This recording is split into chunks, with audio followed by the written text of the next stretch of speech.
You're listening to the Kirkintilloch Herald, a Q & Review recording service podcast, brought to you by our team of volunteers currently recording from their homes across Scotland. Whether you're listening via the BWBF online players, the telephone app, or our brand new Alexa skill, please phone us on 0141 772 3976 to feedback on what you want us to provide and improve upon. Please also join your family and friends in being our audio ambassadors and share our Facebook, Twitter and Instagram all at Q & Review. That's at symbol CUENDREVIEW.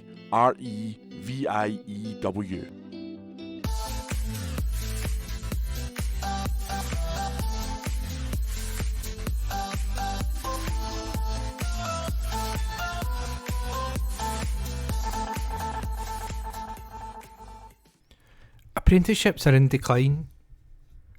West Scotland List MSP Katie Clark warned young people in East Bartonshire are being let down as the number of modern apprentices in the area has failed to reach pre-pandemic levels. New figures from Skills Development Scotland, SDS, show just 301 modern apprenticeships started in the first quarter of 2021-22, down 22% compared to 2019-20. At the end of the apprenticeship week 2022, Ms Clark called for a fully costed strategy to create new apprenticeship opportunities. Tomorrow, Thursday, she will be asking Education Secretary Shirley Ann Somerville for action to ensure all apprentices are paid the real living wage. Ms Clark said, "Apprenticeships are a vital way for young people to learn new skills and discover new career paths, and I am delighted to back Apprenticeship Week 2022. However, the latest figures make dismal reading at a time when we urgently need a skilled workforce to rebuild our economy and tackle the climate emergency. We need to see a real plan from the Scottish Government with increased investment and a targeted strategy for shortage sectors. It must also commit to only supporting employers who pay the real living wage to all apprentices, regardless of age. SDS guidance states employers must pay at least the national minimum wage. However, this is just £4.30 an hour for apprentices aged under 19 or in the first year of their apprenticeship. The real living wage is £9.90 per hour. Being Shortchanged by Brian Newell, reporter. Eastern Bartonshire MP Amy Callaghan claims the UK government is shortchanging Eastern Bartonshire by nearly £5.8 million, which equates to a loss of £123.91 per household. She slammed the Chancellor's smoke and mirrors claim that Scotland would receive an additional £290 million to help with the cost of living crisis. This comes as Scotland's Finance Secretary, Kate Forbes, revealed there are no additional monies for Scotland to help low-income families. In a letter to Holyrood's Finance Committee, Ms Forbes revealed that the Scottish Government will receive £814 million from the Treasury, rather than the expected £852 million promised by the Chancellor. Ms Forbes stated the Scottish Government is now forced to find funds from elsewhere in its budget to support people with costs such as council tax bills. Ms Callaghan said, "It is scandalous that the Chancellor is trying to pull the wool over the eyes of the people of East Bartonshire. The claim that there will be additional cash for people to cope with the cost of living crisis simply does not stand up. Instead, people in Eastern Bartonshire are being shortchanged by almost £5.8 million. That is the equivalent of £123.91 of missed support for every household in Eastern Bartonshire. Rishi Sunak made a huge fanfare about how Westminster was being generous to Scotland, when the truth is they have provided no extra funding. And, once again, the Scottish Government is to make good on another broken Tory promise by finding funding from its limited budget to support hard-pressed families by cutting £150 off their council tax bills. This is real cash to deal with the cost of living crisis, not the UK Government's empty promises that are simply smoke and mirrors. Just the other week it was revealed that the Scottish Government has had to spend £11.8 million each year in Eastern Bartonshire to mitigate UK Government austerity policies like the bedroom tax. Now we have more money coming out of Scotland's budgets in order to deliver on the empty promises of Westminster.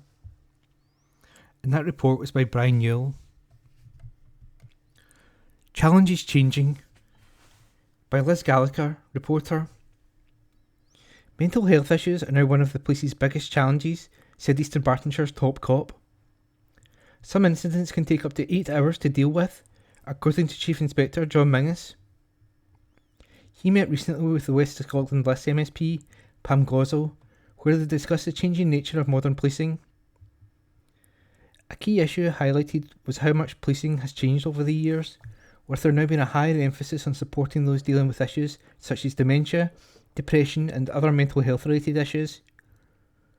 Chief Inspector Mingus said a multi-agency approach is being used to tackle the issue, with police sometimes being called out to attend incidents in place of ambulances when the health service is too busy. The main priority of police, said the Chief Inspector, is the safety and well-being of vulnerable residents and ensuring individuals get the assistance they require with timely intervention. Chief Inspector Mingus praised the great team of officers serving the area, who utilise a wealth of local knowledge, helping to keep situations under control before they escalate, which he said is key to increasing public confidence and reducing local crime rates.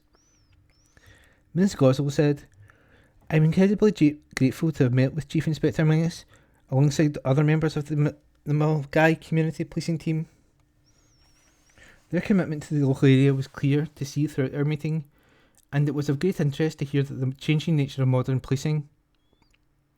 Mental health related incidents are now one of the biggest single challenges facing local police forces. It is vital they are properly supported to deal with these incidents to safeguard the well-being of the vulnerable individuals. I would like to thank Chief Inspector Mingus and the entire community policing team for protecting our neighbourhood on a daily basis and allowing us to continue to live our lives in safety. I look forward to continuing to work with the local police to support the fantastic work they do every single day." And that report was by Liz Gallagher. New Romans exhibition. The Old Kirk Museum is exploring the Roman Empire and its impact and influence on the local area. The Antonine Wall, Beyond Boundaries, is a touring exhibition from historic Scotland, which will run until Saturday, May the 7th. Jim Neal, chair of the Eastern Bartonshire Leisure and Culture Trust, said, "With so many sites of historical significance on our doorstep, Eastern Bartonshire has a strong sense of history. For this family-friendly exhibition, craftspeople were commissioned to create replicas of rare and unusual Roman artefacts found along the Antonine Wall. Each object reveals stories of how individuals and communities can break down boundaries and create a space where they belong. Come and get hands-on with history and learn more about communities in the Wall, then and now. We're also offering primary schools tours of this exhibition. To book, email museums@easternbarton.gov.uk or call 0141 777 3013. Plant a tree for Jubilee. Report by Brian Newell. This year, Her Majesty the Queen will celebrate 70 years of service to the nation, and to celebrate the Queen's Green Canopy initiative is encouraging people and organisations to plant a tree for the Jubilee. Her Majesty and the Prince of Wales planted the first Jubilee tree in the grounds of Windsor Castle a year ago to mark the launch of the Queen's Green Canopy. As part of the initiative, Provost Gary Hughes has now planted a Tai Haku, Great White Cherry, tree in Woodside Park in Kirkintilloch in honour of Her Majesty. Tai Haku means big white in Japanese, hence its common name of Great White Cherry. The Latin name for the species is Prunus cerulifera.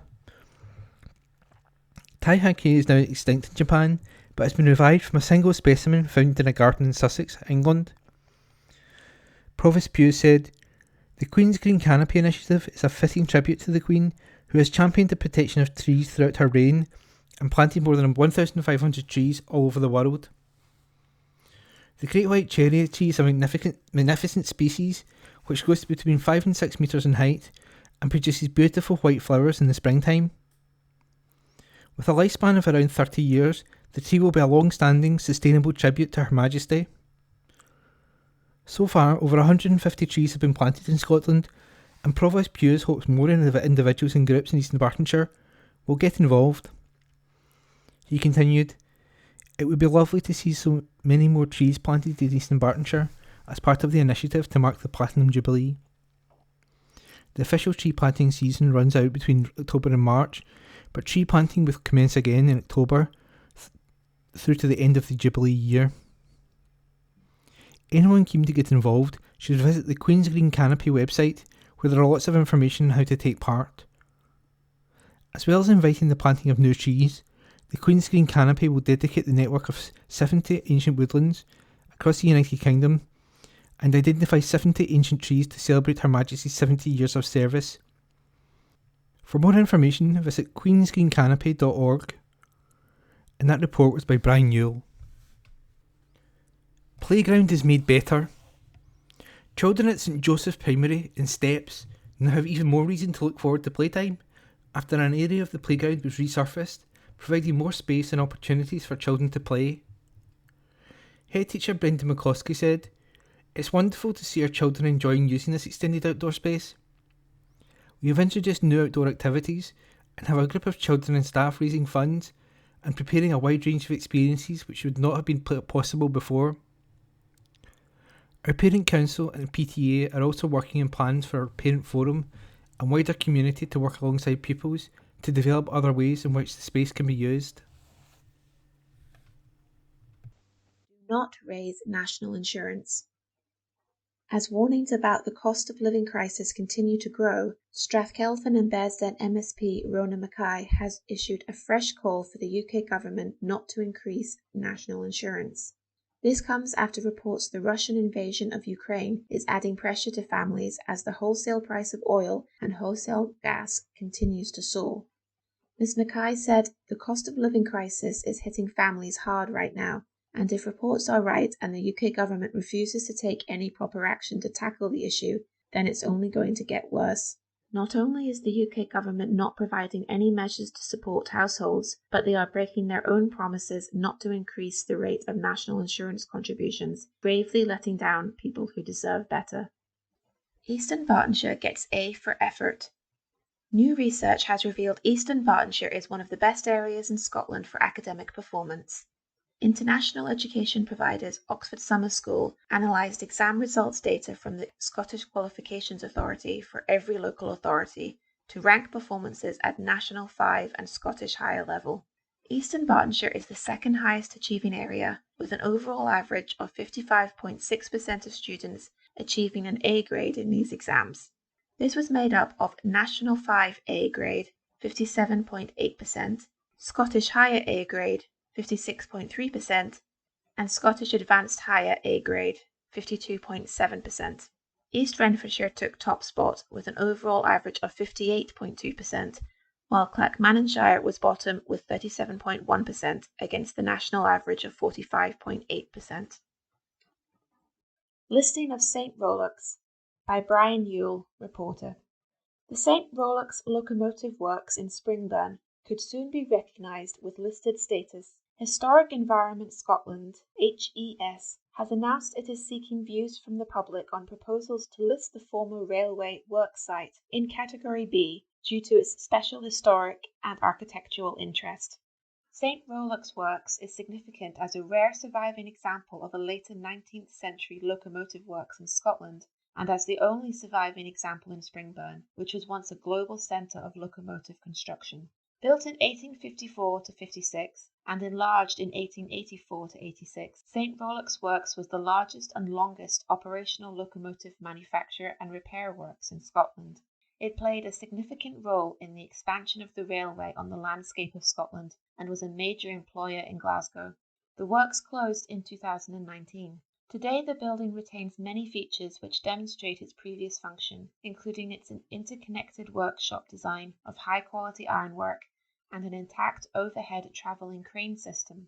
Dara Parsons, head of designations at HES, said, "The former St Rollox Works is a significant piece of Scotland's industrial and transport heritage, contributing to our understanding of Scotland's railway history, and in particular Springburn's role as a major centre for rail manufacture and repair in the 19th and 20th centuries. After assessing the site for listing, we are proposing to add it to Scotland's list of buildings of special architectural and historical interest. Listing is a way of recognising and celebrating what makes our built heritage special, and ensuring this is taken into account in future decisions. We're keen that people have an opportunity to have their say as part of this process, so we encourage anyone with an interest in the building to take part in our consultation. The consultation will run until March 28th at https://haveyoursay.historicenvironment.scot/heritage/St Rollox. HES lists buildings of special architectural or historic interest that help to create Scotland's distinctive character, and through which we can discover more about the stories of our past. By Brian Yule. Second booster for most at risk. NHS Greater Glasgow and Clyde is gearing up to invite those at the highest risk of getting seriously ill from COVID-19 for their second booster vaccination. In coming weeks, residents in care homes for older adults will be vaccinated, while adults aged 75 and over and individuals aged 12 and over will receive blue envelopes with appointment details. These people will be invited as they become eligible from at least 24 weeks after their last booster, with the first groups receiving appointments from as early as this week. This follows recent advice from the Joint Committee on Vaccination and Immunisation. There is no need to proactively contact the helpline as letters will arrive by post. People should note that they have to wait until at least 4 weeks following a positive COVID-19 test before receiving their second booster. Dr. Amelia Crichton, Interim Director for Public Health at NHS Greater Glasgow and Clyde, said, "We know these high priority groups are at greater risk of serious illness from COVID-19, and following further advice from the JCVI, we are now offering a second booster dose of the vaccine to these people. Vaccination has been our most effective tool against coronavirus, and getting fully vaccinated is the best way to protect yourself, especially if you are at greater risk from the virus. I continue to encourage everyone to receive the doses they are eligible for as and when they are called forward." £132,000 cash boost. By Brian Yule, reporter. An Eastern Bartonshire charity which supports people facing challenging times has received £132,380 from the National Lottery Community Fund. The funding means the Group Recovery Aftercare Community Enterprise, also known as GRACE, can continue their work with people who are affected by a lack of employment, depression, health issues and addiction. Over the next 3 years, GRACE will run a range of activities including art therapy, filmmaking and sports, as well as peer support sessions. Robert Smith, founder, said, "Our first funding was a National Lottery Awards for All grant about 8 years ago, and this was a real catalyst and confidence builder for us. This latest funding gives us the opportunity to improve people's lives in a safe environment within their own community, where they feel comfortable and where they belong. We can now keep these services local and our communities can get the level of support they need and deserve. Our model works and people are given the opportunity to grow at the pace that suits them, all by being active in their own recovery." Across the country, 319 community projects have shared in over 13 million from the latest round of funding. The National Lottery Community Fund Scotland Chair Kate Still said, "Projects like GRACE are a great example of what can be achieved when people come together for a common cause or to help others." Article by Brian Yule. Apprenticeships sing praises of working at council. Report by Brian Yule. Almost 100 young people have started their careers with Eastern Bartonshire Council through its award-winning modern apprenticeship programme over recent years. To mark Scottish Apprenticeship Week 2022, from March the 7th to 11th, 2 apprentices at different stages of their journey have been speaking out about their experiences with the council and how they feel their careers are developing. Callum McLaughlin started his apprenticeship in plumbing and heating in August 2019 when he left Beardstone Academy.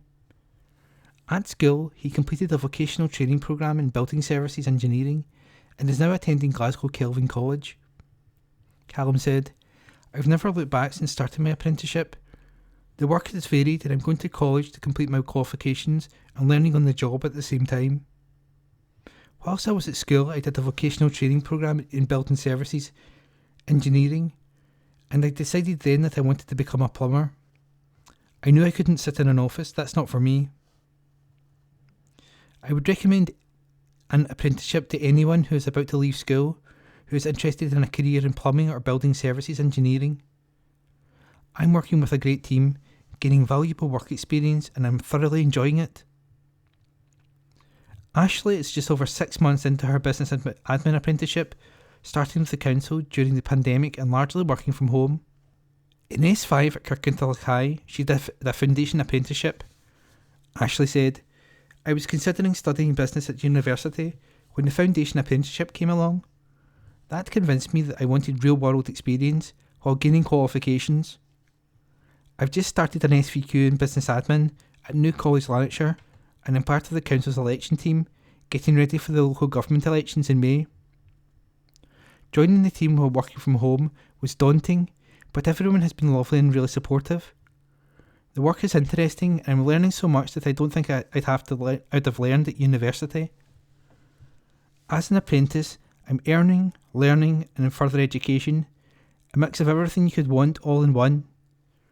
Its modern apprenticeship programme has long been a priority for the council, and as soon as it was feasible it was restarted, missing only one intake because of the pandemic. Joint Council Leader Councillor Andrew Paulson said, "Our workforce is strengthened by the enthusiasm, hard work and talent of our apprentices, many of whom stay with us and gain promotion in their field. This is a win-win situation, and it is great to hear stories of how much they are benefiting from the support of their teams. Apprenticeships are increasingly being seen as a preferred positive destination for school leavers, and I am proud that the council is playing an active role in that. Employers interested in finding out more about starting a modern apprenticeship programme can visit www.apprenticeships.scot/for-employers/introduction to Scottish apprenticeships." Challenge to save food and our planet. Report by Julie Curry. Scotland as a whole wastes 988,000 tonnes of food and drink every year. But just 24% of food and drink businesses in Scotland think food waste is a significant contributor to climate change. In response, Zero Waste Scotland has launched a nationwide challenge to crown Scotland's culinary champion of food waste, a single professional or business whose recipe can turn what could have been gone to waste into delectable treasure. The search for Scotland's best wasteless scran will see cooks across Scotland enter their best recipes that primarily feature ingredients commonly wasted in kitchens, from chefs in top restaurants to hospitals, schools and community groups. A winner will be selected from a list of entrants who have met the criteria of simplicity, taste, time, ingredient use and ingenuity. BBC MasterChef champion and Scotland's National Chief Chef, Gary McLean, will be lending his culinary expertise as part of the judging panel. The competition's top chef will win a bespoke prize package. To compete, entrants should visit the dedicated competition page on the Zero Waste Scotland website, which can then be sent to food.drink@zerowastescotland.org.uk. The deadline is September the 1st. Ian Gulland, Zero Waste Scotland Chief Executive, said, "Food waste has a devastating impact on the environment. We're calling on expert chefs to show off their planet-saving recipes and showcase their commitment to tackling the climate change emergency." Gary McLean, Scotland's national chef, added, "Fully understanding where your food comes from and the energy and resources it takes to get onto the plate is crucial. So there's every reason to make sure none of it is wasted." The Scottish Government's food waste campaign has also recently been relaunched, encouraging people to save food, save money and save the earth. Circular Economy Minister Lorna Slater said, "We can all do more to recycle food waste and help Scotland on its journey to net zero." A guide, 22 food saving wins, has been launched to inspire people to take action at netzeronation.org. And that report was by Julie Curry. Councils can run local bus services. The Scottish Government plans to commence powers in the Transport Scotland Act for local authorities to run their own bus services by July this year. Secondary legislation to enable bus franchising and partnerships will also be introduced before the end of 2023. The Transport Scotland Act 2019 was designed to help make Scotland's transport network cleaner, smarter and more accessible by empowering local authorities and establishing consistent standards to tackle current and future challenges. Work to implement the ambitious new bus legislation was paused as a consequence of COVID-19. It recommenced in early 2021 with consultants to inform the development of the necessary secondary legislation. The consultation results and analysis have now also been published by Transport Scotland. Minister for Transport Jenny Gilruth said, "Local authorities asked for greater powers to run their own bus services, and I'm pleased the Scottish Government will now deliver this. The provisions empower local authorities with tools they need to respond to their own transport challenges. Not every local authority will want to run their own bus services. Some may opt for a partnership or franchise approach. What is key is that local authorities will soon have greater tools at their disposal. There are shared challenges we need to address collectively to put buses at the heart of our green recovery. This is why the Scottish Government is investing over £500 million in long-term funding for bus priority infrastructure." Don't share your personal details. HM Revenue and Customs, HMRC, is warning customers not to share sensitive personal information online to avoid their identities being used to commit tax frauds. Criminals are attempting to obtain customers' government gateway logins and other personal details, enabling them to register for income tax self-assessment and submit bogus tax refund claims. Individuals, from teenagers to pensioners, are being targeted on social media by fraudsters seeking to borrow their identities. In return, the individual is promised a cut of the tax refund, risk-free. Handing over information risks individuals involving themselves in tax fraud and having to pay back the full value of the fraudulent claim. Customers should only deal with HMRC directly. Simon Cubitt, HMRC's head of cybercrime, said, "If something looks too good to be true, then it almost certainly is." Flagship development complete at TG House. Report by Brian Newell.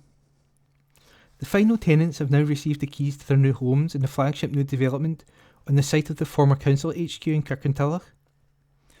As well as transforming a former brownfield site, which was once home to Tom Johnson House, the development is a major investment in much needed affordable housing. Designed by Mast Architects and G3 Consulting Engineers, the new development provides a mixture of 1, 2 and 3 bedroom flats and houses which were constructed by CCG Scotland. A total of 82 new Eastern Bartonshire Council properties, including 8 amenity and 8 wheelchair accessible homes, now provide quality housing in a prime site in the heart of the community and with views across Woodhead Park. The development also includes 5 shared equity homes for sale. Tenants began to move in at the end of October, and now all the socially rented homes are fully occupied, while the shared equity properties are in the process of being sold. The build was completed in partnership with Hub West Scotland, with whom the council has previously partnered on projects including Holy Trinity Primary and Kirkintilloch Town Hall. Joint Council Leader Vaughan Moody said, "It has been wonderful to watch this smart new development appear over the last 2 years. Visually, it enhances the area and marks a significant step forward in addressing the continuing need for more affordable housing in the area. It is a really great location with a leisure centre, park, supermarket and bus and train routes all right on the doorstep. I wish the new tenants and homeowners all the very best in their homes." In October 2018, the council engaged Hub West Scotland to produce design services and a building contractor for the proposed project, and building got underway in August 2020. Ian Marley, CEO of Hub West Scotland, said, "We are very proud to have completed this important high-quality development in partnership with Eastern Bartonshire Council. It has transformed a brownfield site and created a mix of attractive, spacious and well-insulated new homes for the community." Get moving with Kilted Coaches. Report by Julie Curry. Age Scotland is launching a fundraising campaign to get people moving in April with a 30-day activity challenge to provide vital support for older people. Scots are being encouraged to take part in the Spring Into Action Challenge by celebrity lifestyle and fitness duo, the Kilted Coaches, who have recorded a video with ideas to get people started. Coaches Stephen and Rab said, "We are supporting Age Scotland's Spring Into Action to get fitter and more active, while at the same time supporting a really good cause for looking out for vulnerable older people. So get walking, running, jogging, skipping, hiking, whatever you want. But the key thing is you have to do it every day in April. Fundraisers can enjoy the twin benefits of looking after their own health and well-being, as well as older people across Scotland. All the money raised will support Age Scotland's vital services, including the National Friendship Line, which offers support, connection, reassurance and a friendly listening ear for older people who feel isolated or lonely. Recent research found that hundreds of thousands of older people in Scotland feel lonely all or most of the time. 2 years on from the start of the COVID pandemic, Age Scotland's Friendship Line, along with the helpline which provides information and advice, continues to receive a high volume of calls from older people in desperate need of support. Michelle Supple, Age Scotland's Director of Charity Services, said, "We hope to see as many people as possible taking part in our challenge to spring into action. The money you raise will fund vital services like our Friendship Line. Every week we receive hundreds of calls from older people looking for support. Many are lonely and isolated and just want to hear a friendly voice. We listen, provide comfort and friendship, and let older people know that someone cares. No one should feel like they have no one to turn to. To help us be there for every older person who needs us, sign up to the challenge today." Find out and sign up to Age of Scotland's Spring Into Action Challenge at www.age.scot/springintoaction. And that report was by Julie Curry. Keeping memories of loved ones alive. After someone we love has passed away, most of us try to find a way of keeping their memory alive. This can vary from planting a tree to naming a star. Here are a few of the options you may want to consider. In the stars. For some, naming a star after the loved one they have lost seems a fitting memorial. There are many star naming websites for you to choose from on the internet. Most of the specialist websites give you a choice of naming a single star or a star in a constellation.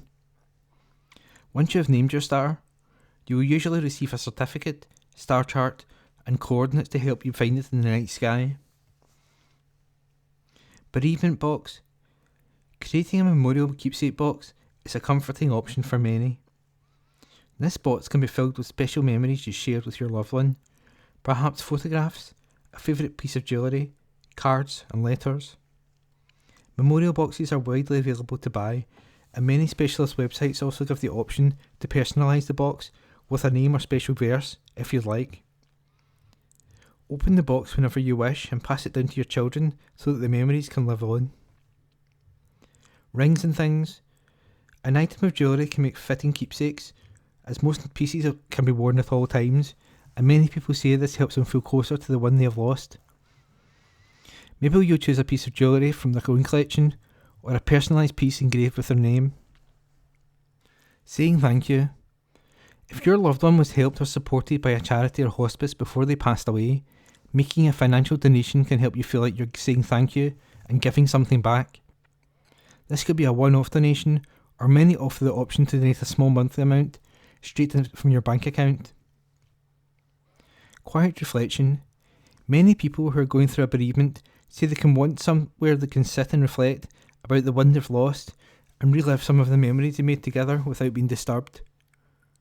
Buying a bench for your garden can be a comforting solution. Memorial benches come in a variety of price ranges, sizes and materials. The tree of life. Why don't you plant a tree, shrub or bush in memory of your loved one and watch the memories grow? Evergreen varieties are a good option. Some people find it helpful to perform a short ceremony or say a few words about their special someone while planting. Perhaps invite family and friends to attend too. More than BEAR necessities for SSPCA. The Scottish SPCA has been selected as BEAR Scotland's National Charity Partner for 2022 after securing a third of the votes in an employee poll. As well as taking part in fundraising events, BEAR will have collection boxes for donations of crucial items within its depots and offices for distribution at Scottish SPCA centres across the country, including food, bedding and toys. As a charity that receives no government funding and relies solely on donations, The SSPCA couldn't be more grateful for the support. Over the past 2 years, the Society has been incredibly high demand placed on its services, with many rescue centres close to or at capacity at times. Since the start of 2020, SSPCA animal rescue officers and inspectors have responded to over 150,000 reports of animals in need, the equivalent of almost 220 animals helped every single day. SSPCA Head of Fundraising Natasha McKinnon said, "We are delighted to have been chosen as BEAR Scotland's charity partner. It's wonderful to be partnering with a business where the team are clearly animal lovers and share our values. The fundraising events BEAR Scotland is planning will allow us to continue carrying out our life-saving work, rescuing and rehabilitating domestic, farm and wild animals across Scotland. The donation collection points will also be invaluable. With animals and people facing extraordinary pressures, the support of businesses like BEAR Scotland has never been so important." Formed in 2000, BEAR Scotland is an alliance of Eurova UK, Jacobs and Breeden, which provides trunk road networks management and maintenance solutions. Cards let them know you are, quote, thinking of ye, end quote. An article written by Brian Yule. Louise Major from the Hillhead area of Kirkintilloch has designed a range of original and empathetic, quote, thinking of ye, end quote, greeting cards. They're designed to help recipients feel less isolated and may even bring a smile thanks to their unique style and broad Glaswegian wording.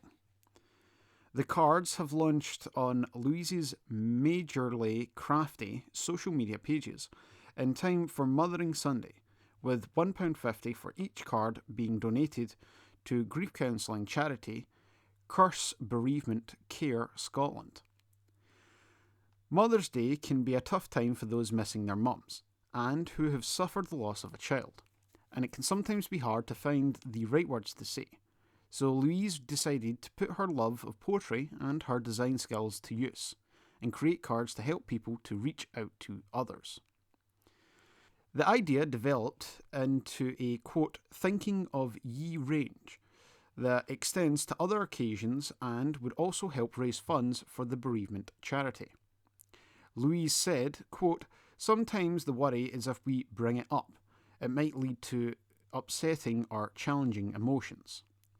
The reality is these people are processing and thinking about their loss every day. Supporting them or reaching out to say that you're thinking of them isn't going to mean adding to their pain, but it can mean breaking down the isolation they might feel and showing them you're there if they want to chat. I love designing both thoughtful cards and the others with a bit more of a Glaswegian slang put to them. This range of cards is really special, not just because it could make a difference to the recipients, but also it's going to make a difference to those who really benefit from the vital service that Cruise Scotland provides. Quote, I've had people get in touch saying they love the designs, and have had a lot of requests for custom poems and cards, which is an honour to do. End quote. Scott Maxwell of Cruise Bereavement Care Scotland said, quote, 1 in 5 people struggling to cope with their grief following the death of a loved one and need additional professional support. It's thanks to people like Louise that we can offer hope when the future seems empty. End quote. Louise's cards are available at www.facebook.com/majorlycrafty. That's MAJORLYCRAFTY.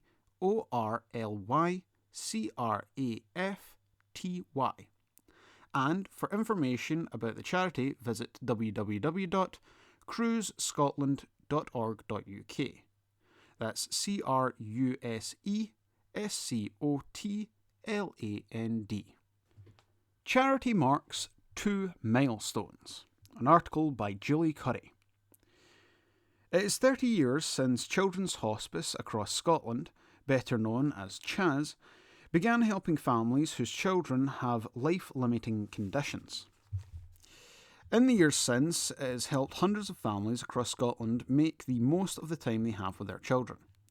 The first hospice, Rachel House, opened in May 1996, and 9 years later, thanks to public donations and support from the likes of Ewan McGregor and Charlene Spiteri, Robin House in Balloch opened its doors in August 2005. Like many other charities left reeling after the COVID-19 pandemic, in the last 2 years, Chaz had to dramatically transform the way in which it provides service. It set up Scotland's first ever virtual hospice to support children and families who were having to completely self-isolate. The virtual hospice has now been operational for almost 2 years, offering families expertise advice by video and phone.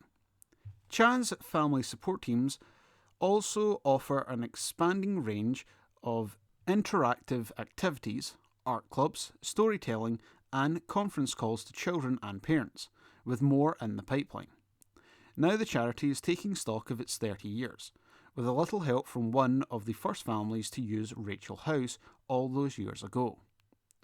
James Miller was born a happy and healthy little boy, but aged 5, his mum, Moira, found him unresponsive after having a fit. James had a degenerative brain disorder, and it was clear that life wasn't going to be the same again. As a charity, Chaz was still in its infancy at the time, but Rachel House was nearing completion. Moira from St Andrews said, Chaz came into her life the Christmas before Rachel House opened. Quote, "We went for a visit with the scaffolding still up around it. There was no beds or grass, but the soft play area was finished, and we could tell it was going to be a special place. When Rachel House opened in May 1996, the Miller family, including Dad Willie and brother Andrew, were one of the first families to use the facility.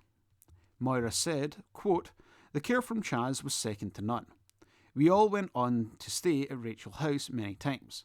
Chaz became a place to meet other families who were going through the same thing." End quote. James died early one morning in July 1998, aged 9. Chaz gave the family precious time together. Now Moira takes part in Rachel House's annual Remembrance Day, a service where every child's name is acknowledged. She added, quote, "Even now, I need help from Chaz when the tough days come. Chaz has taught me how to hold on to James. I do this by keeping him in my heart. He goes where I go." End quote. Chaz celebrated another milestone this week, reaching the £1 million fundraising milestone with Kilt Walk. Staff marked the occasion by hosting a celebration in the garden at Robin House, Children's Hospice Garden, where they were joined by Kilt Walk representatives. Claire and Paul Moyer from Erskine also attended. They've been doing the Kilt Walk every year for the last 11 years in memory of their son Aidan, who sadly died in 2012, aged just 10. Aidan suffered from late infant Battien's disease, a degenerative neurological condition which slowly robbed him of the ability to walk, talk, see, eat, and even hold himself up. Aidan touched the hearts of many, and to date, Team Aidan has raised more than £25,000 for Robin House, where he received vital care from the age of 5. Mum Claire said, quote, "We're proud to have been invited along to join the special celebration of Chaz raising £1 million through its Kilt Walk. It's an event which means so much to us all, as a family, as each year we're proud to put our team Aidan t-shirts and walk in his memory. Robin House and Chaz have been there for us every step of the way, and helped us to make so many amazing memories." End quote. Dad Paul added, quote, "The t-shirts we wear have Aidan's face on them, so he really is with us every step of the way, and we always see his cheeky wee smile. If any of us are struggling to carry on the walk, we just look at his face and think Aidan went through so much in his short life, so we can do this for him." End quote. This year's Glasgow Kilt Walk takes place on Sunday, April 24th, and will see all money raised topped by 50% thanks to generosity of the Scottish philanthropist Sir Tom Hunter. Fiona Leslie, Chas Senior Community and Challenge Events fundraiser, said, quote, "We are thrilled to have reached this incredible fundraising milestone in the same year that Chas celebrates its 30th anniversary.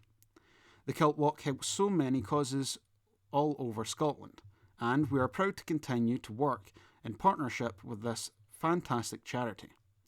We are grateful to Claire, Paul and all Team Aidan for helping us to raise an incredible amount over the years in Aidan's memory." End quote. For more details on how to join Team Chas at the Glasgow Kilt Walk, visit www.chas.org.uk/events/Glasgow-Kilt Man behind bars after £736,000 gift card scam. A businessman who carried out a huge £736,000 Boots gift card scam in just 2 months is behind bars. Robert Bell, 37, was able to get the cards for free by filling out an order form and asked them to be loaded with credit without the intention of paying the cash back. Jurors heard how Postman recalled a string of special deliveries to Bell's apparent cash and carry firm, run from a large hut at the business park in Bishopbriggs. Bell was finally snared when he tried to get his hands on another £150,000 of gift cards. He is now behind bars after being convicted of being involved in a fraudulent scheme against Boots between September and November 2017. Glasgow Sheriff Court heard Bell was behind a wholesaler called Bells of Bishopbriggs. In her closing speech, prosecutor Hannah Terence told jurors, quote, "Bell had no intention of paying any of this credit. He exploited a loophole and made false pretences as part of a fraudulent scam." End quote. Bell spent over £500,000 of the gift cards across 30,000 transactions. The trial heard Bell, now of Toll Cross, was eventually, quote, "stopped in his tracks," end quote, on November 27, 2017, following a bid to get another £150,000 of gift cards. The huge sum has never been paid back to Boots. It is not known either what the money went to. Bell told police he had applied for the cards in order to give them as gifts to staff and as a, quote, "customer incentive." He claimed to have 40 employees, but the postman who made the deliveries said he only ever witnessed one person working there. Boots initially contacted Bells when the fraud was uncovered, but he never replied.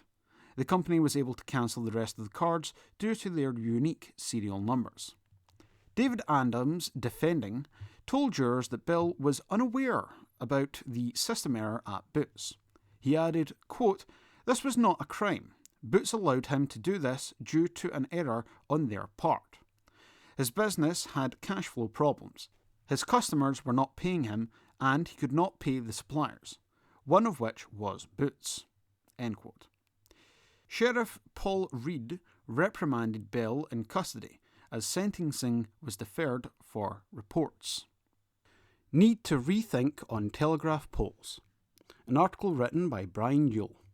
Councillor Paul Ferretti and Stuart MacDonald MP are calling on Openreach to rethink its method of rollout of new internet infrastructure in Lennoxtown and Milton of Campsie. This follows concerns voiced by constituents and local organisations in the villages about the seating of telegraph poles in inappropriate locations and where undergrounding could have been used. The pair have learned that Openreach apparently failed to serve proper notice on East Dunbartonshire Council, meaning the council had no chance to comment on the sitting of the poles.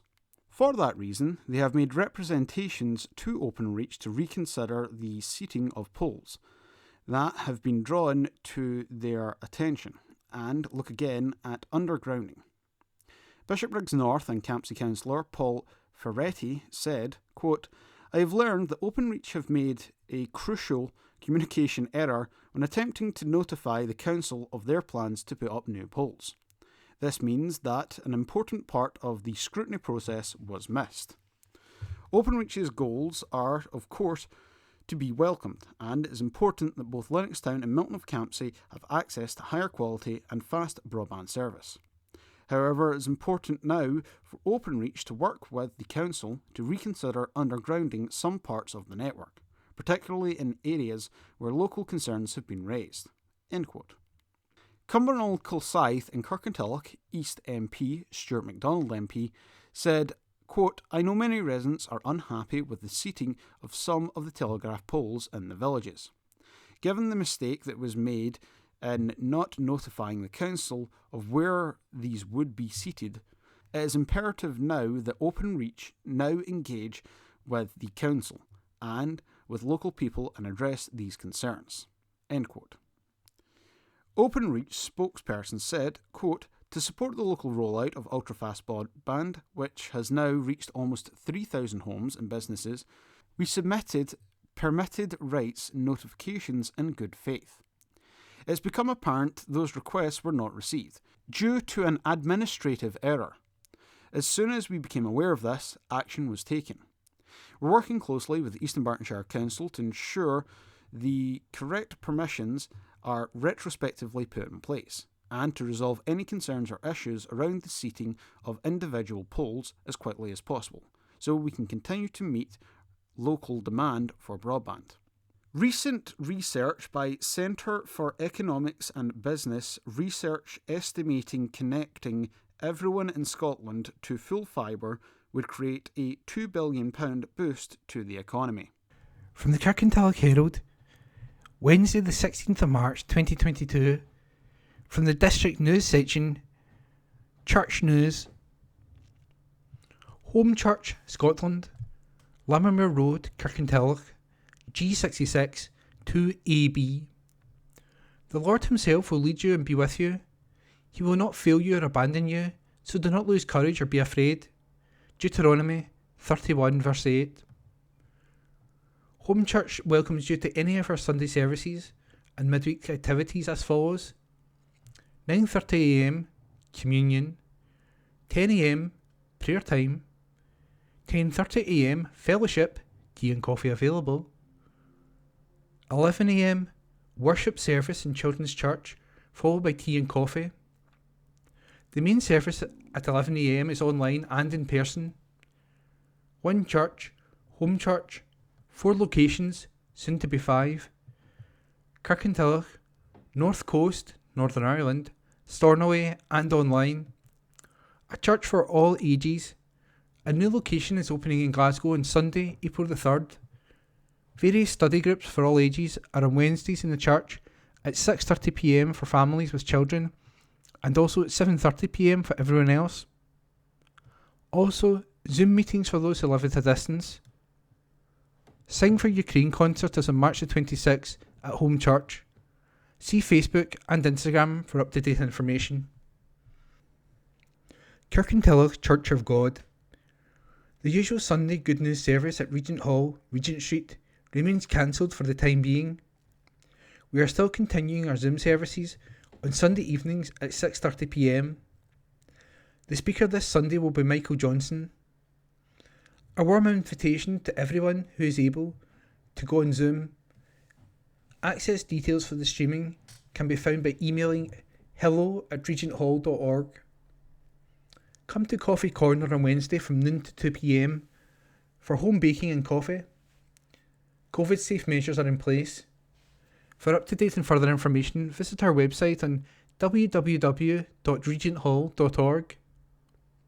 Jesus said, "You must be born again." John chapter 3 verse 7. St Columba's Church. Do join us for our Sunday morning service at 10:30am each week, where we consider to study the Gospel of Luke together. We also have a children and young people's ministry running alongside the service on a Sunday morning, and visitors' children are always welcome. You're also most welcome to our midweek service at 10am on a Wednesday, as we look together at the Book of Acts. We'd be really glad to meet you and join you for tea or coffee or juice after either of these services, if you're able to stay for that. If you can't come to a service in person, you can still connect with us by live stream via our website on www.regenthall.org. www.kirkintillochstcolumbus.org.uk or by searching for St Columba's Kirkintilloch on YouTube. We also have a full programme of events during the week, including Little Fishes, our community carer and toddler group, and the First Kirkintilloch Boys Brigade. Please see the church website for more details. Reverend Philip Wright, Oldale Road, Kirkintilloch, G66 3HQ. P. Wright at churchofscotland.org.uk. Mobile number 07427 623 393. St David's Memorial Park Church. At St David's Memorial Park Church, our morning service on Sunday, March the 20th, will be at our usual time of 10:30am and will be led by our Church of Scotland reader, John Nicholson. During our morning worship, school-aged children will have the opportunity to go through to our halls for their own time of fun and learning with JAM. All are welcome to attend our service. We would ask that you continue to wear a face mask during the service unless exempt from doing so. We look forward to welcoming you to the church. St James Church, Hilton Road, Bishopbriggs. Rector Reverend Karen Paul Watson on 0141 230 4080. On Saturday, March the 19th, dads and toddlers will be taking part in the church hall from 10:45am. All dads and toddlers are very welcome to come along with the bacon rolls for the kids. On Sunday, March the 20th, there will be a Sunday club at 10:30am. The church is now open for socially distanced services, face masks essential. This Thursday at 11am and on Sunday at 9am and at 10:30am. Everyone is welcome to come along to any of these services. Do stay on for tea or coffee and fellowship afterwards, while regulations permit. The Meditation Labyrinth is still available in the car park for a mindful walk around. There are also other virtual services and groups.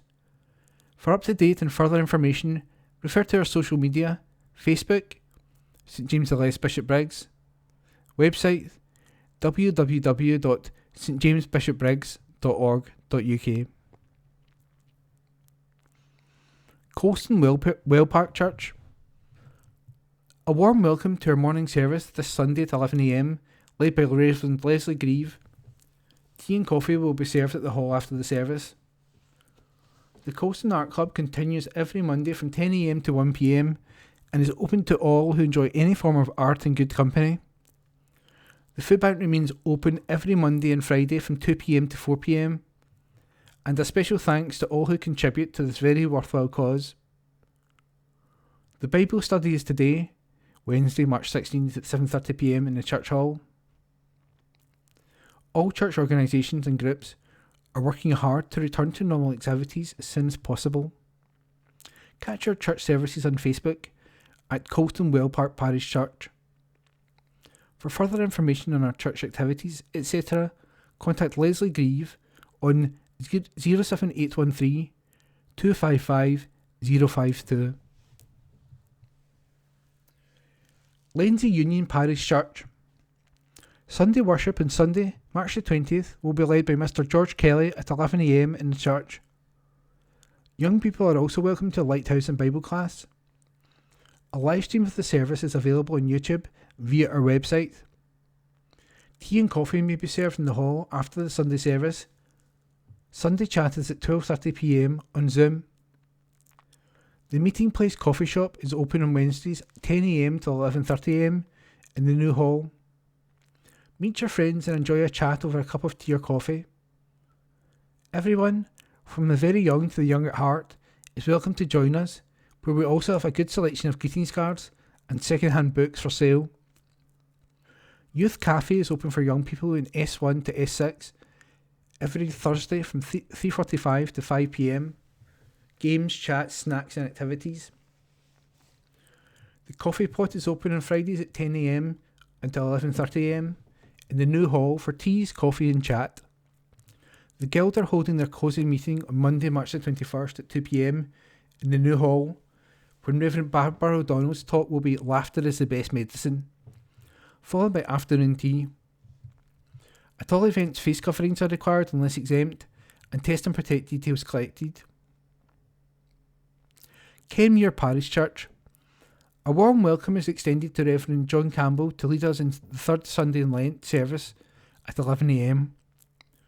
The service will be live streamed on YouTube and can be found by searching for Kenmure Bishop Briggs. Details of all our groups may be found on the website kenmure-church.co.uk. Find us on Facebook, just search for Kenmure Parish Church. If you would like to join our WhatsApp group or receive the Bible studies from ABC, then email us at kenmurechurch@icloud.com. And that was this week's District News Church Notices. From the Kirkintilloch Herald, Wednesday the 16th of March 2022, from the District News section. Citizens Advice Meeting.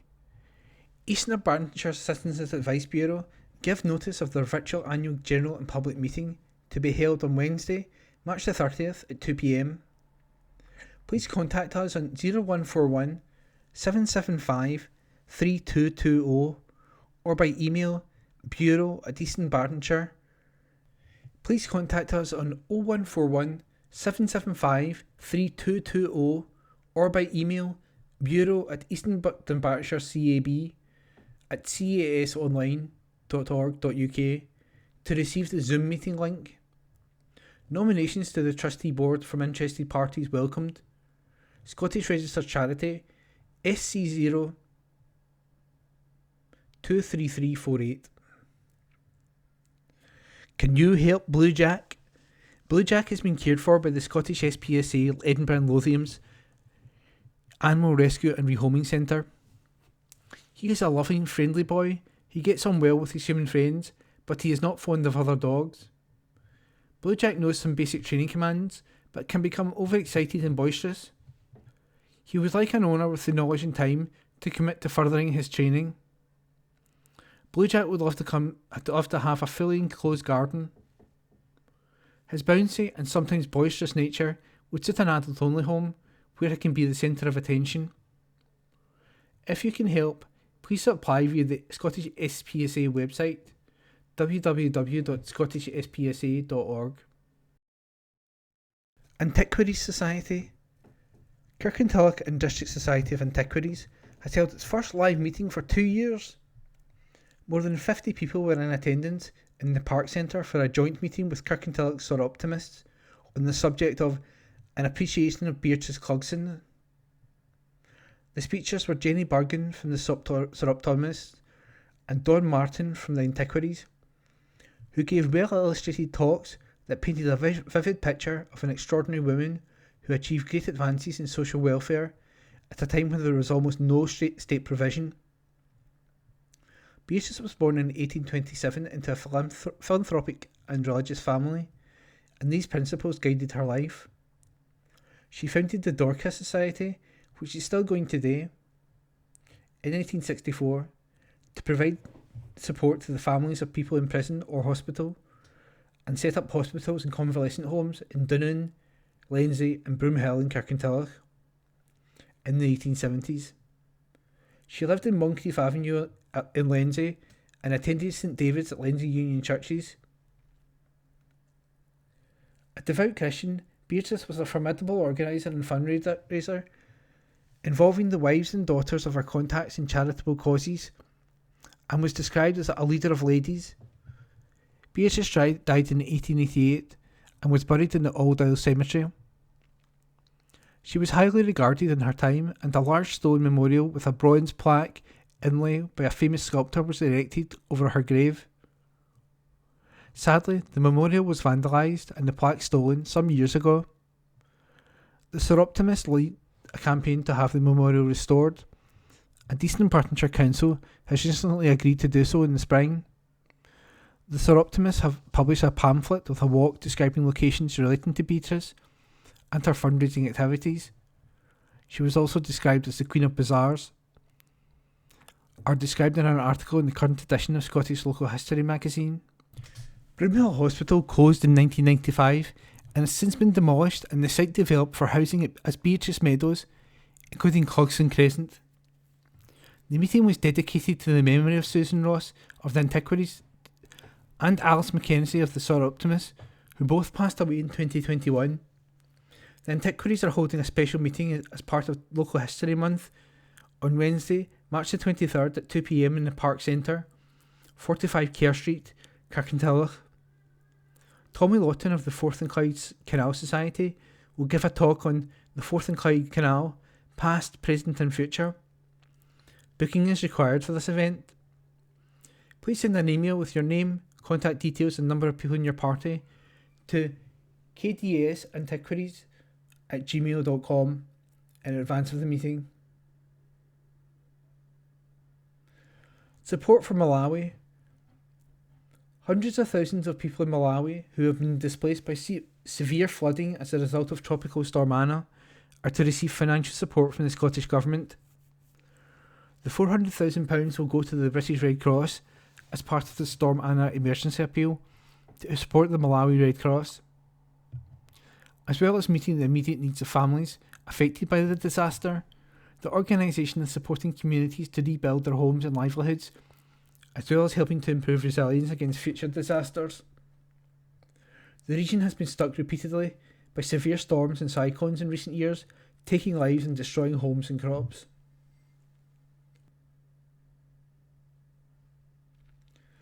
Financial support.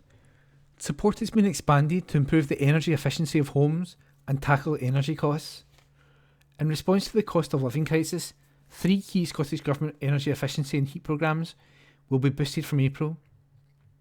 These include expanding the Home Energy Scotland HES Advice Service, widening the eligibility criteria of the Scottish Government's flagship Warmer Homes Scotland for Fuel Poverty programme, and increasing the level of funding individual poor households could benefit from through the local authority-led area-based schemes.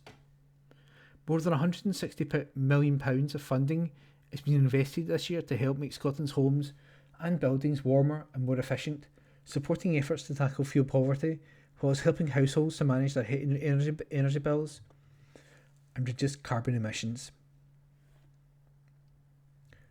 Staycations. The delight of discovering a new corner of the UK appears to be high on the priority list for many of the UK's staycationers, which is expected to drive up the demand for short-term rentals as a preferred accommodation type. Plus, the majority of people are happy to welcome holidaymakers to their local areas. Mintel's report on domestic tourism found that 89% of the UK holidaymakers said they enjoyed discovering a new part of the UK during their holiday. And Mintel's report on family holidays revealed that 22% of family holidaymakers said they had discovered a new place in the UK for a holiday as a result of COVID-19. The same report found that 47% of family holidaymakers said that they would be interested in renting a cottage or villa for future trips, compared with 25% who have done so for the past 3 years, which could lead to a greater demand for short-term rental properties for the UK-based holidays.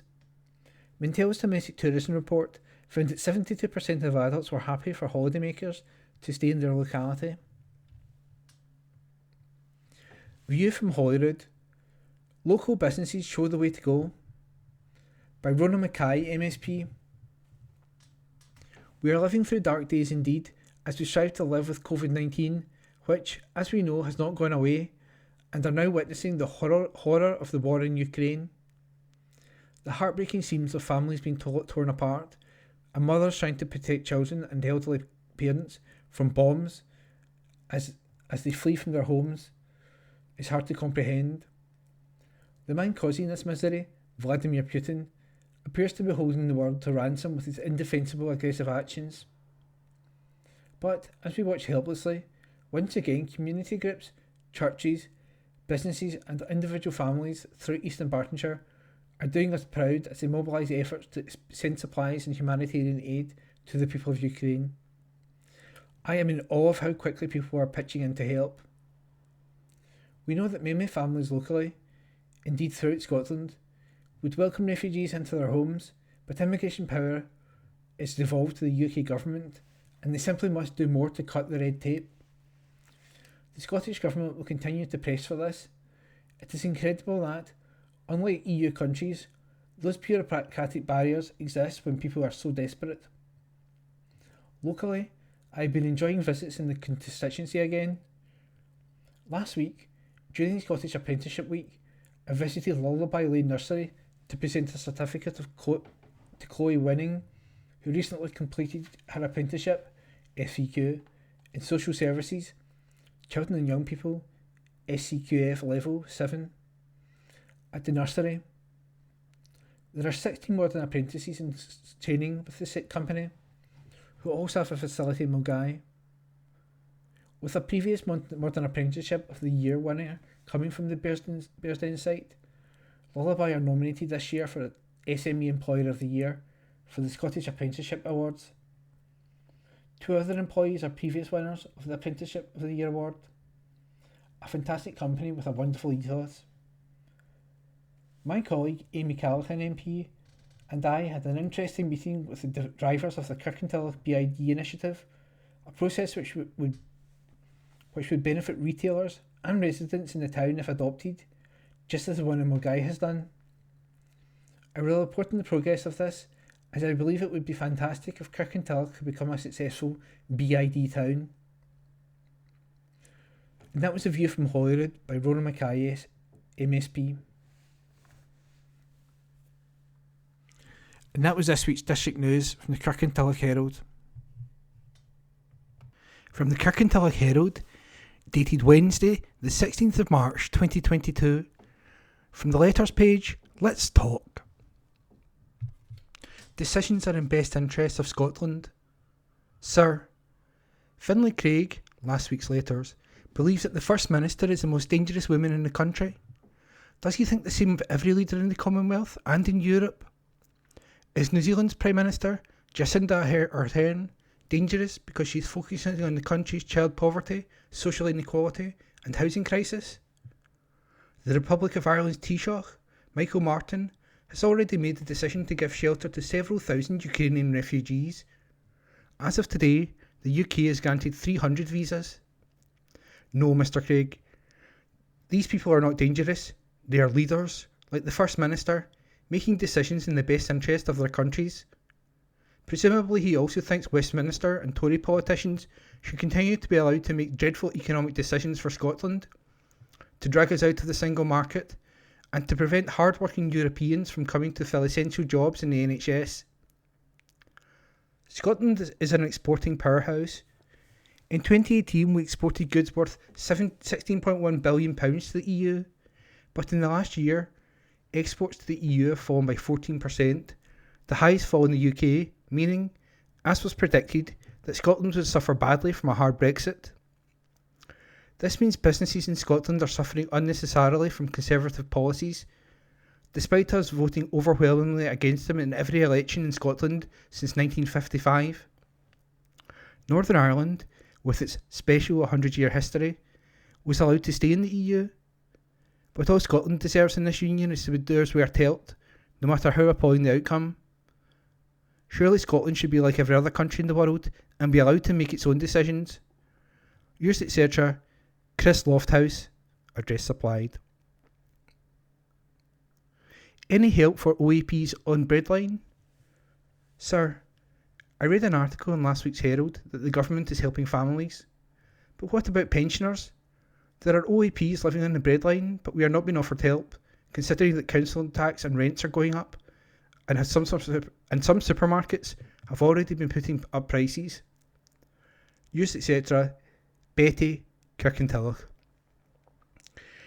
Misbegotten bunch will disappear. Sir, I hate nationalism with a vengeance, but I couldn't go as far as to agree with Finlay Craig suggesting that the SNP leader is the most dangerous woman in Britain, last week's letters. Although her supporters will claim she is a politician of some 30 years of experience, that experience seems to have resulted in her proficiency in only a single skill, the art of how not to answer a straight question. In my opinion, politicians like Nicola Sturgeon are simply too inept and inexperienced to be considered dangerous, and her shortcomings are continually mirrored by the performance of nationalists in both parliaments. So, don't worry about the danger from the Nats. This misbegotten bunch will wither and disappear when we discover an opposition party with the principles and spine required to expose and discredit all the economic ignorance and shameless deception that are the bedrock of nationalist politics. They should not be tolerated in any self-respecting democracy. Yours, etc., Jim Parker, by email. If he wants to talk about a dismal government, sir, if Finlay Craig, in last week's letters, really wants to talk about a government which lacks the ability to govern effectively, he needs look no further than the current Westminster Tory government, because he will be really spoilt for choice on what he can mention, as there are just so many examples of incompetence and neglect from this Tory government. However, a small sample of what I am talking about will suffice to highlight its inability to effectively govern. It awarded a £13 million contract to a company to operate a ferry service, a company that had never operated ferries before, didn't have any ferries, far less any docking facilities for non-existent ferries. Then there's Brexit. So far, the government has yet to explain all those benefits we are supposedly enjoying as a result of having left the EU. How many businesses will close and jobs be lost during the combination of being out of the EU, the rise in national insurance, and the cost of living crisis? Yours, etc., Peter McCulloch, address supplied. Should you wish to get in touch with the Kirkintilloch Herald, email kirkyscotland@gnscotland.co.uk. That's KIRKYHERALD at gnscotland.co.uk. And that was this week's letters from the Kirkintilloch Herald. Planning notices. Civic Government (Scotland) Act 1982 application for renewal of second-hand vehicle dealer licence. The undernoted has applied for the renewal of a second-hand vehicle dealer licence in terms of the above Act. Name and address of applicant: Pendragon plc, T.A. Evans Halshaw Ford, Loxley House, 2 Oakwood Court, Little Oak Drive, Anniesley, Nottingham, NG15 0DR. Premises: Evans Halshaw, Kevin Valley Works, Kilsyth Road, Kirkintilloch, G66 1TA. Day-to-day manager: Gordon Naismith, 72 Earls Park Avenue, Glasgow, G43 2HE. Any objections or representations in terms of paragraph 3 brackets 1 of Schedule 1 of the Act should be logged with the undernote no later than 28 days from the publication date of the newspaper in which this advertisement appears, which is Wednesday the 16th of March 2022. Deputy Chief Executive, Education, People and Business, Eastern Bartonshire Council, 12 Strathkelvin Place, Kirkintilloch, G66 1TJ. Planning applications. Format: application number, address/location, proposal, type of advert, period of reps. TP/ED 22/0115. The Lodge, 1A Bellevue Road, Kirkintilloch, Eastern Bartonshire, G66 1AH. External alterations include removing roof hips and extending eaves. Dormer windows replaced. New external finishes to house. Section 65, affecting CA, 21 days. TP/ED/22/0127. 20 North Bank Road, Kirkintilloch, Eastern Bartonshire, G66 1EU. Proposed demolition of garage, new single-storey extension to side and rear, and internal alterations. Section 65, affecting CA, 21 days. The application plans and other documents can be viewed online through the Council's website. The current restrictions on non-essential office work associated with the coronavirus pandemic means that plans cannot be viewed in the Council offices as normal. Written comments may be made within the above period to the Council through the Council website, or to the above address. Any representations will be treated as public documents and made available for inspection by interested parties and may be published on the Council's website. Here's on spot for another Cup win. Amateur side Hearstains lifted their second trophy of the season after a nerve-wracking penalty shootout against Les Mahago last Friday night. The Burnree League Cup final between the two Hills Solicitor Central Scottish AFL Premier Division rivals at Hamilton AC's new Douglas Park Stadium finished 2-2 after extra time. But it was Hares, currently celebrating their 40th anniversary season, that prevailed from the penalty spot, winning 6-7 to add Burnree to the M&M Cup the Kirkintilloch club won in November, when they beat Uddingston Anvil 2-1 at the Falkirk Stadium.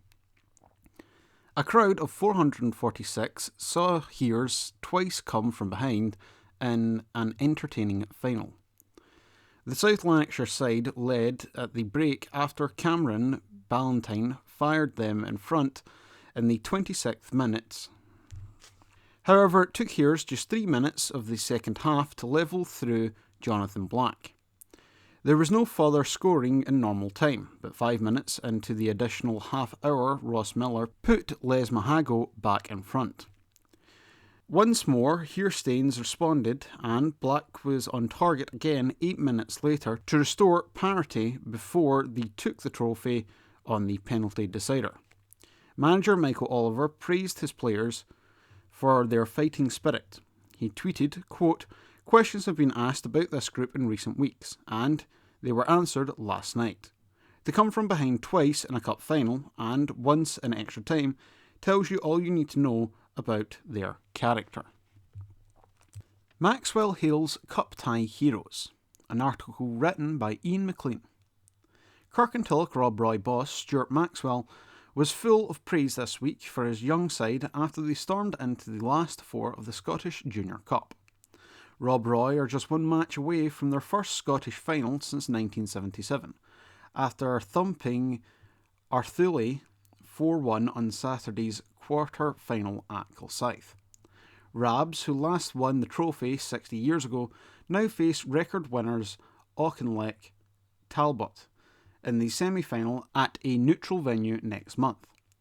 With Guy Meadows unplayable, the tie was switched to Kilsyth Rangers Duncan's Field Park, and Rob Roy found the surroundings to their liking as Craig Truesdale fired in the first half-free kick to put them in front. Arthule skipper and former Rob Roy man Gary Carroll levelled before the break, but half-time switch by Maxwell wouldn't have worked out any better as substitute Michael Baber grabbed a second half hat-trick. The Rabs boss admitted he was concerned beforehand about how his young side would handle the occasion and was delighted at how they had responded.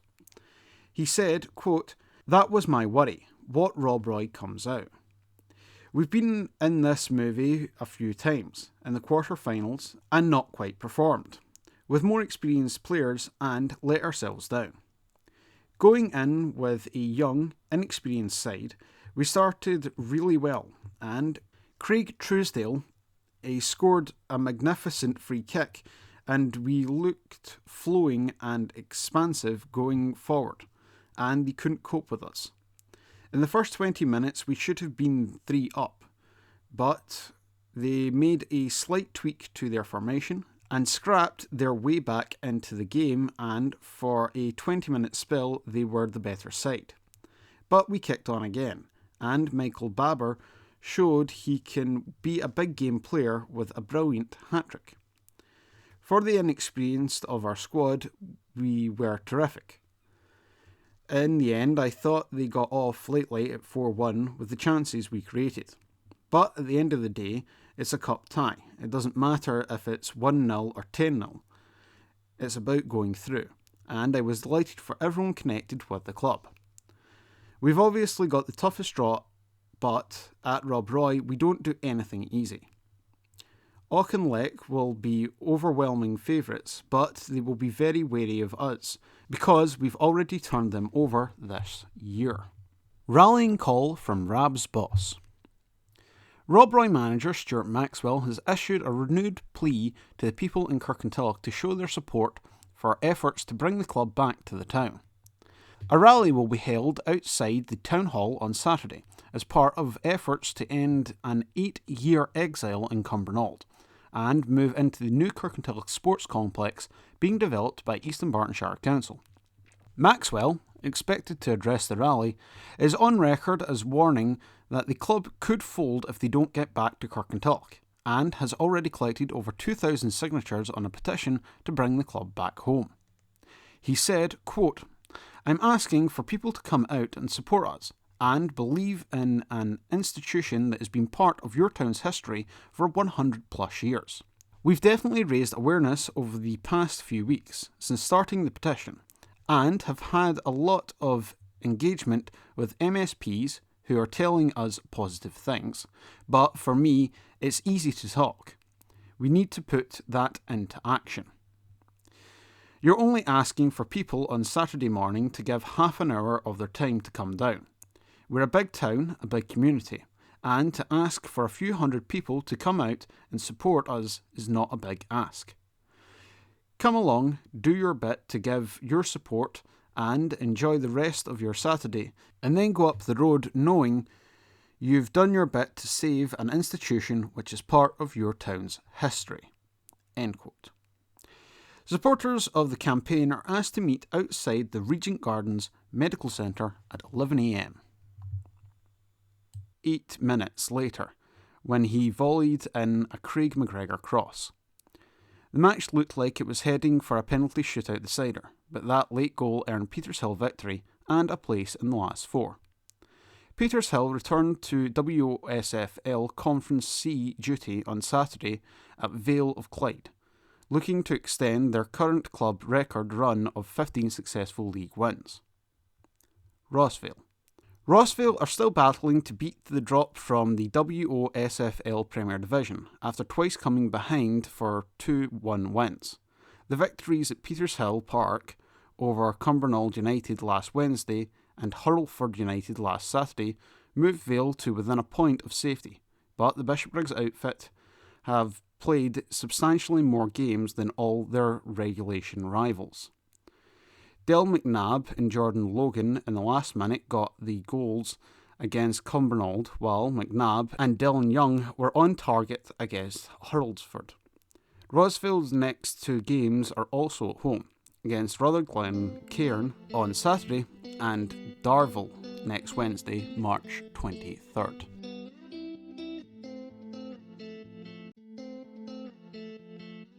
Thank you for listening to this week's Kirkintilloch Herald podcast, brought to you by Q&A Review, print speaking to the blind.